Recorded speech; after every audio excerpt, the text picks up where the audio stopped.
裏面做到佢一個服務嘅學校，更加重要嘅係將佢呢一個嘅心情呢個熱情喺帶出去市區嘅社會。咁我哋咧亦都會有週二嘅德育公民同埋國民教育課咯。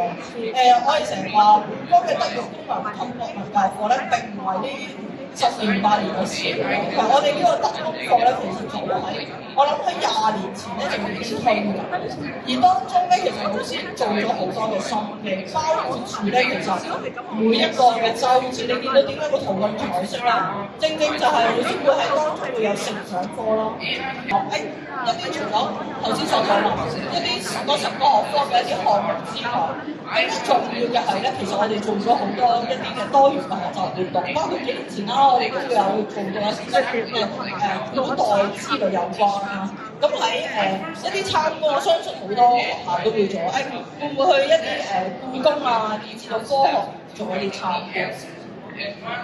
咁再落咧，我哋成日話，頭先大家見到係一個課程嘅規劃，每一個獨立成科咁樣去做。